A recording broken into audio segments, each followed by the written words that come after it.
It runs in your genes.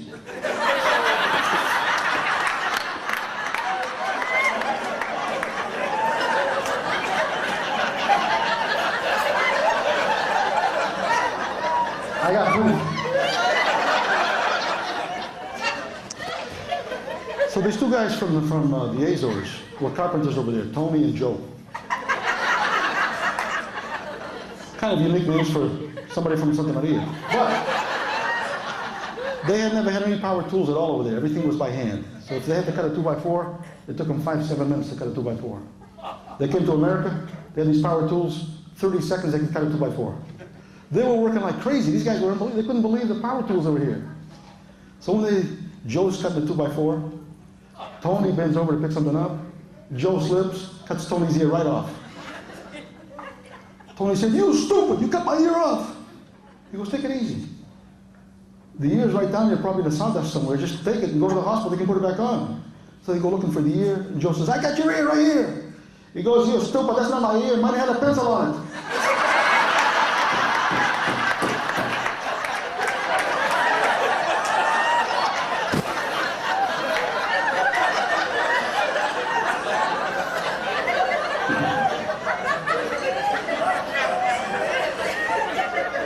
Hey, Todd, that one was for you.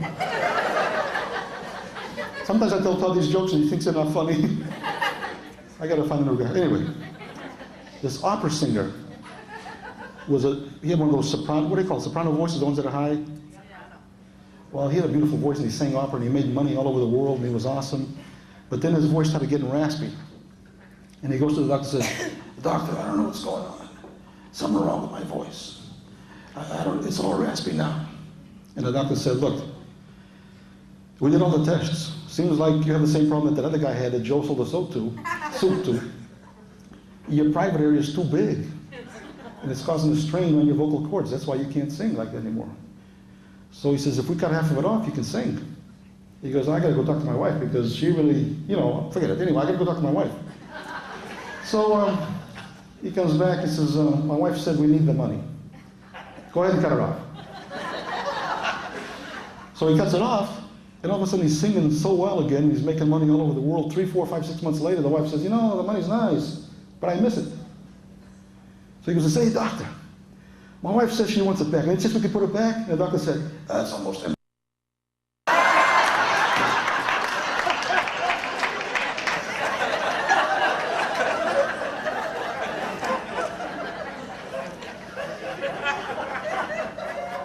You ever have a situation where you have to go to the bathroom so bad, maybe not even go to the bathroom, but you need to fart?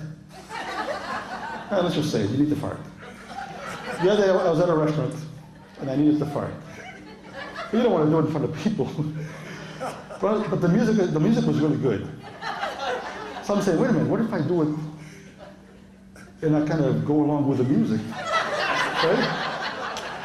Maybe they won't even notice. So I get the music beat in my head, and I'm going, and all of a sudden I'm doing it with the music. When the drum would go boom, boom, I go boom, boom, And after a while, everybody started looking at me. Yesterday, when I realized I was listening to my iPod.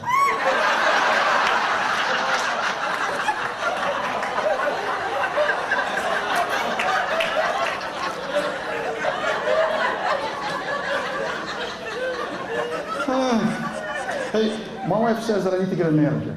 She says I've been handling myself too long.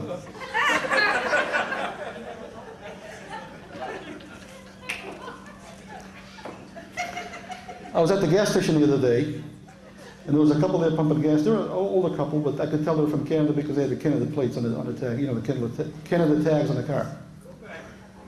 Go back to Canada. No. So I was talking to the guy, and every time I said something to him, the wife would say, "What did he say?" And he said, "Oh, don't worry about her. She's hard of hearing. Don't worry about her." So I says, "Yeah, I used to have a girlfriend that was from Canada. She was the worst kisser in the world." "What did he say?" He says he thinks he knows you.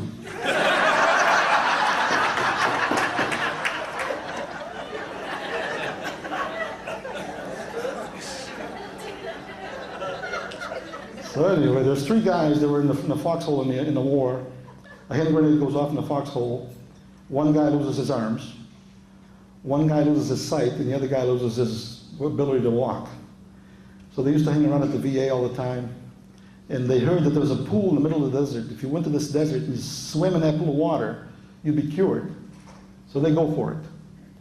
The guy in the front with no arms, behind him the guy with no eyes holding onto his shoulders, and behind him the guy in the wheelchair holding onto his coattails. And they go through the desert. And they go and they go and they run out of water. The sun was really hot, they're about to die, and they see the pool of water. The guy in the front goes running for the pool of water, he comes out and he says, "Oh my God, that sun is so bright." He goes, "The sun is bright, I can see me." He's flipping out. The guy with no eyes said, "Where is it, where is it, where is it?" He goes down the water, comes into the water, comes out and he goes, "Hey, look at this." He's doing cartwheels and handstands, he had arms. So the guy in the wheelchair said, "Step aside, boys." And he goes through the water, comes out with 4 new tires and an inspection sticker.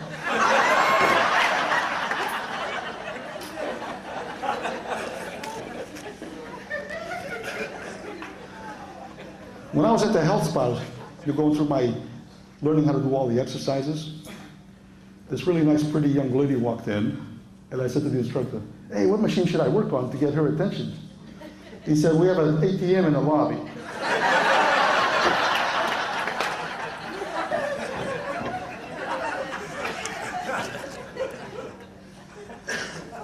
I use it.